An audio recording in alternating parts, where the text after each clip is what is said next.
রাজনৈতিক যে টানাপোড়েনের কথা তিনি বলছিলেন, সংশয়, শঙ্কা, নতুন রাজনৈতিক দল, নতুন রাজনৈতিক প্ল্যাটফর্ম আসবে, নতুন রাজনৈতিক বন্দোবস্ত হবে। Who has given them the verdict ক্ষমতায় থেকে একটা দল করার? তাদেরকে এটা কি তাদেরকে গণ অভ্যুত্থানের পরে তাদেরকে ওইখানে ক্ষমতায় বসাইছে একটা নতুন রাজনৈতিক দল করে একটা নির্বাচনে যাওয়া? দিস ইজ টোটালি আনএথিক্যাল, সম্পূর্ণ আনএথিক্যাল। এবং ডক্টর ইউনূস সাহেবের মতো উনি সারা জীবন অন্তত ইথিক্যাল স্ট্যান্ডার্ড নিয়ে সারা জীবন কথা বলেছেন। তো উনি এই ব্যাপারে আনএথিক্যাল কেন? ওনারই তো বলা উচিত no you stop this things. উনি তো বলছেন না। তাহলে ওনার মৌন সমর্থন নিয়েই এই দল করা হচ্ছে, যে অতীতে আমরা এরকম যেটা নূর সাহেব বলেছেন কিংস পার্টি করা। তো তাদেরকে কি গণ অভ্যুত্থান এই ভার্ডিক্ট দিয়েছে যে গণ অভ্যুত্থানের মধ্য দিয়ে ক্ষমতায় এসে আপনারা একটা দল করবেন, সেই দল নির্বাচনের মধ্য দিয়ে ক্ষমতায় আসবে, আর আমরা বিএনপি লক্ষ লক্ষ মামলা খেয়ে আমরা আঙুল চষবো? ডু ইউ থিঙ্ক দ্যাট তারা কি এটাই ভাবছে? বিএনপি অত্যন্ত গণতান্ত্রিকভাবে, অত্যন্ত মর্যাদাপূর্ণভাবে তাদেরকে যে সম্মান, তাদের সামনে যে সহযোগিতা, এটা কিন্তু একটা বিরল।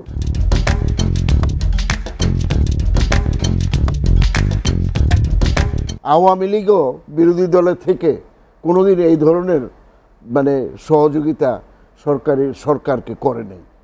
কিন্তু এটা বিএনপির কিন্তু দুর্বলতা না। বিএনপি এখনও বাংলাদেশের সর্ববৃহৎ রাজনৈতিক দল, এবং শুধু রাজনৈতিক দল না, আন্দোলনে পোর খাওয়া একটা রাজনৈতিক দল। আর বিএনপির নেতা জনাব তারেক রহমান সারা পৃথিবীতে এবং বাংলাদেশে সর্বজন গ্রহণযোগ্য একজন নেতা। তো উনি সন্দেহ করছেন যে সামনে কঠিন সময় আসছে, কিন্তু তারপরেও কিন্তু উনি সরকারের বিরুদ্ধে বা সরকারকে সময় দিতে চেয়েছেন। এইটাকে জনাব তারেক রহমানের দুর্বলতা ভাবাটা এই যারা তত্ত্বাবধায়ক সরকারে বা এই অন্তর্বর্তী সরকারে যারা দায়িত্বে আছেন, এটা খুব ভুল করবেন তারা। এবং তারা অতি দ্রুত, যেটা ভিপি নূর সাহেব বলছে, যে অতি দ্রুত তাদের দুর্বলতা থাকতেই পারে, একটা সব সরকারের সফলতা ব্যর্থতা থাকে, তারা রাজনৈতিক দলগুলোর সাথে আলোচনা করতেই পারে, রাজনৈতিক দল থেকে আলোচনা করে তারা পরামর্শ নিতে পারে। এটাতে লজ্জার কিছু নাই, কারণ রাজনীতিবিদদের কাজ হচ্ছে রাজনীতি করা। 5 আগস্টের পরে তো মানুষ এটা পরিবর্তন বা গুণগত একটা পরিবর্তন। 5ই আগস্টে আমি মনে করি এখানকার রাজনৈতিক দলগুলো ব্যর্থ হয়েছে। সেদিনই তাদের দাবি করা উচিত ছিল, সব রাজনৈতিক দলগুলোর যারা ফেসিবাদ বিরোধী রাজনৈতিক দলগুলির দাবি করা উচিত ছিল জাতীয় সরকারের কাছে ক্ষমতা হস্তান্তর। এবং তাহলে এই সিনারিওটা আমার মনে হয় আমাদের দেখতে হতো না আজকে। এবং এই সিনারিও আমাদেরকে কোথায় টেনে নিয়ে যায় আমি খুব শঙ্কিত। কারণ বাংলাদেশ নিয়ে যেটা বিপিন সাহেব বলছেন, যে ভারতের 45টা মিডিয়া আপনার প্রতিদিনই ভুয়া মিথ্যা সংবাদ চালাচ্ছে, এবং বাংলাদেশে একটা এখানে নাকি সাম্প্রদায়িক সংকট আছে, যেটা একেবারেই ভুয়া। এই ধরনের করে ভারতের জনগণকে কি উদ্দেশ্যে মিডিয়া করছে? দেখেন, মিডিয়া করছে একটা উদ্দেশ্য, যে এতদিন ভারতের জনগণ কিন্তু, আর যাই হোক, সাম্প্রদায়িকতার পক্ষে ছিল না, কিন্তু এই ভারতের জনগণকে আজকে বাংলাদেশের জনগণের বিরুদ্ধে কিন্তু তারা দাঁড় করাচ্ছে। তাদের ভবিষ্যৎ কোনো পরিকল্পনা আছে, সেই পরিকল্পনা বাস্তবায়নের জন্য তারা কিন্তু এটা করছে, তারা চুপ করে বসে নেই।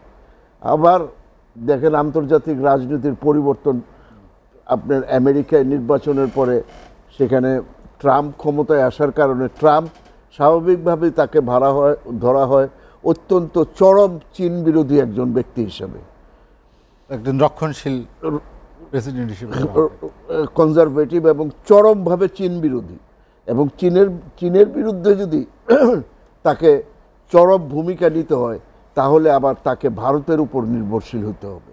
এবং ভারতের উপর যদি তাকে নির্ভরশীল হতে হয়, ভারত তখন সুযোগ বুঝে তাকে বলবে যে তুমি just leave South Asian countries with me, আমাকে এখানকার পুলিশি রাষ্ট্র হিসাবে ভূমিকা পালন করতে দাও, তখন এইটা করা ছাড়া কিন্তু ট্রাম্পের বিকল্প থাকবে না। আপনি দেখবেন ট্রাম্পের যে প্রশাসনে মোস্টলি ইন্ডিয়ানদেরকেই বসানো হচ্ছে, হোয়াইট হাউস থেকে আরম্ভ করে মোস্টলি ইন্ডিয়ান। গোয়েন্দা সংস্থার যিনি প্রধান হয়েছেন তিনি তো কাজেই এই সনাতন জিনিসগুলো আমাদের মাথায় থাকা দরকার। এই তত্ত্বাবধায়ক সরকারেরও আমার মনে হয় এগুলো মাথায় থাকা দরকার, এবং এগুলো নিয়ে তারা একটা জাতীয় ঐক্যের ডাক দিয়েছে, কিন্তু ওই জাতীয় ঐক্য দাঁড়ায় দাঁড়ায় হয় না, সেখানে আলোচনা করে করতে হয়।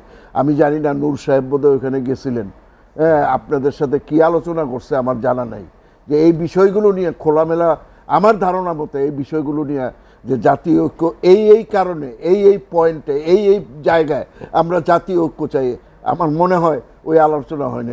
ডাক দিয়ে নিয়ে একটু বুকে বুক মিলে এগুলো দিয়ে কিন্তু রাজনীতি হয় না। রাজনীতি করার জন্য ভিন্ন ভিন্ন রকমের মেন্টালিটি থাকতে হয়। সরকার কেন আওয়ামী লীগের বিষয় কি কিন্তু কারেক্টলি বলছেন যে সামনে আসলে যে আওয়ামী লীগের আপনার যেভাবেই হোক 20% ভোট তো তাদের একদম ফিক্সড আছে। অনেকে বলে 30%, আপনি 10% কমায় দেন, তাদের ফিক্সড ভোট আছে।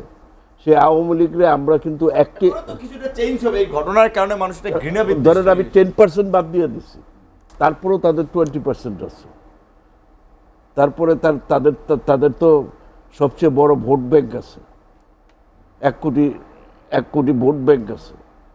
তো সেটার চিন্তা করলে সামনের দিকে এখন আওয়ামী লীগকে যত দেরি করবেন আওয়ামী লীগ তত আবার ভোটের রাজনীতিতে আস্তে আস্তে ফেরত আসবে। মানুষের দেখেন এরশাদের বিরুদ্ধে আমরা আন্দোলন করলাম, সেই এরশাদ সেই বছরই 5 সিটে জিতে আসলো। কাজে মানুষের স্মরণ শক্তি, স্মরণ এগুলো করেন না। কারণ আজকে দেখেন বিএনপি বিভিন্ন জায়গায় আমরা বিপদে আছি। সত্যি কথা বলতে কি আমরা গ্রামে গঞ্জে শহরে সব জায়গায় বিপদে আছি। কারণ এত বছর অত্যাচারের পরে বিএনপির কর্মীরা মনে করছে এই দেশ স্বাধীন হয়েছে, আবার কেউ কেউ দখলদারিত্ব শুরু করছে। এই দখলদারিত্বের কারণে জনগণের কিন্তু আপনার, যদিও আমাদের অ্যাক্টিং চেয়ারপারসন এবং বিএনপির স্ট্যান্ডিং কমিটি এই ব্যাপারে অত্যন্ত দৃঢ় ভূমিকা গ্রহণ করেছে, এবং অনেককে দেখেছেন আমাদের অনেককে সাসপেন্ড করেছে, অনেকের বিরুদ্ধে শোকজ করেছে। তারপরেও জনগণের ভিতরে কিন্তু একটা ভয় কাজ করছে যে এক আওয়ামী লীগকে সরাইলাম, আবার কি দেশে আরেক আওয়ামী লীগ আসলো কিনা।